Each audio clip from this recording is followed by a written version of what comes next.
Here is what transpired yesterday when both Jalen Hurts and Nick Sirianni, quarterback and coach, respectively, of the Eagles, were made available to the media to talk about the injury that Jalen Hurts suffered against the Bears on Sunday and his chances of actually playing on Saturday against the Cowboys. Here they are. Definitely a change. Taking it day by day, though. Everybody knows that I'm dealing with something. I think that's pretty public. It's out there. I'm not one to really talk about myself. Obviously being a quarterback of the Philadelphia Eagles, you can't run from that, but I'm taking everything one day at a time with it and preparing versus a really good defense. We're gonna talk about that defense today. Make sure we don't miss that. He's at a sprained shoulder, and I do not put it past Jalen Hurts. I don't put anything past Jalen Hurts as far as his mental and physical toughness. So there's a chance he could play this week. And so he is one of the toughest guys I know. And he heals fast. He's a freak. His body is not like, pardon me, yours or mine, right? And so I'm shaming myself there a little bit too. His body's not like ours. He heals fast. He came back fast from his injury last year. And I will not rule him out. I will not put a timetable on him. And we'll see. We see it all the time with elite professional athletes. They are built differently than the average human. They do heal more quickly, and one of the reasons is they are in great, great shape, and they are built different. It's one of the reasons why they can perform at the highest levels that they do, that they can take the pounding and not get injured every single time someone tackles them. So I have no reason to dispute what Nick Sirianni is saying, and maybe we will see Jalen Hurts on Saturday. But, Chris, at a certain point, you have to be smart. Yeah, you got to protect the guy against that desire to go out there and keep playing, to not ever let his teammates down. All they need to do is win one of the final 3 games. Right. Yeah. And I know they've penciled this one in for a long time, circled it on the calendar, whatever cliche I want to mangle here with the Cowboys rematch coming, and the Cowboys have Dak Prescott this time, but you got to be smart. You don't want to have an injury that's going to knock him out for the postseason. That's the balance they need to try to strike. That's right. I mean, and you don't want the emotions of the Cowboy game to make the decision for you and to lose sight of the bigger picture. I think that's the big thing. And Jalen Hurts, I know. I mean, that's why he's easy to root for, because of he's stubborn. He's going to work. I know he's going to heal. He's going to do all the little things, to make himself available to his team on Saturday. But he is like one of those guys, Mike, because we know how driven and focused he is, that to your point, you've said this many times, they got to have somebody save, him from himself, just in case too. So you hope that Nick Sirianni and the rest of the organization can kind of evaluate it for what it is.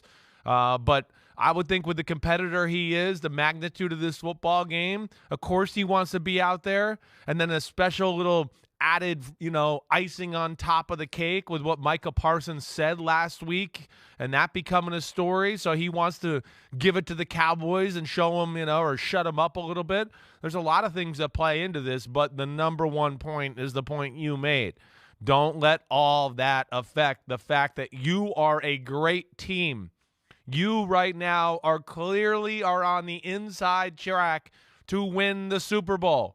There's no team that's been as consistently good as you, Philadelphia Eagles. So don't let all those other factors and pride and puffing out your chest and proving Micah Parsons wrong and the Cowboy rivalry affect your decision as far as the big picture and the Super Bowl being at the forefront of your brain there, and not let this weekend's emotions, affect that.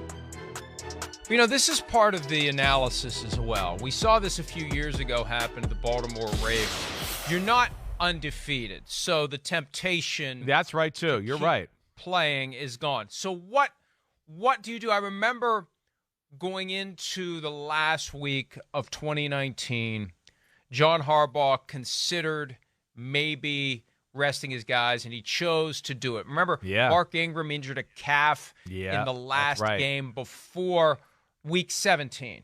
What used to be Week 17. Yeah, I got you. No, but you're right. Yeah. But so that made him panic as a they little went bit. into the final week. Right. So he reeled it in. Right. So you put that week off on top of the bye, and you got 3 weeks between meaningful games. So what happens? A team that you play in the divisional round that just won in the wild card round comes in loose, lathered up, and ready to go. Knows what playoff football is all about. Because they just won a game. Right. Nobody expects them to do anything. And what happens? Uppercut on the button, down you go, and it's over. And we've seen it happen. It used to happen more often than it does now, but we've seen it happen. We saw it happen to the Cowboys. Remember the whole Mexico trip? That was 2007. That helped open the door for the Giants, to get to the Super Bowl. And then we saw last year the Eagles.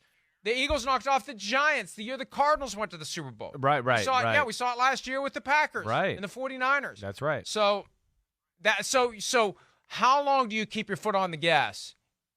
Knowing that you're putting guys at risk, but there's a danger in taking your foot off the gas when you're already going to have that week off anyway. You don't want to make it 3 weeks between games, 4 weeks between games. You don't want to do that. You don't want to shut it down. You got to keep going. It's one of the problems, and they could say it's a good problem to have, but it's still a problem of having such a great season. As you get to the end, you're not really playing for anything, but you need to keep playing so you're ready to play in the playoffs. That's the truth. You're right. I mean, it's that week off can be a real issue. You explained it just right. One team knows what playoff football is all about. They know what the intensity goes to another level in the playoffs. I know people go, man, football is so intense. How can that be? It does. It's a winner go home atmosphere. There's a lot of money on the line. There's legacies on the line. You don't know how many chances you get in the playoffs. Like, it's as intense. You can feel it. You can cut it through with a knife when you walk into the stadium on those type of days. And I didn't get to experience it a lot, but I experienced it once and could really feel it as a starting quarterback against the Washington Redskins at the time. And and of course could feel it with my dad growing up. It's a different game, the playoffs. And we saw the Tennessee Titans fall that way last year. I think one of the things that's like a little bit unspoken about the dynasty of the New England Patriots is, man, Mike, how many times were they the 1 or the 2 seed, knew they had that locked up, right?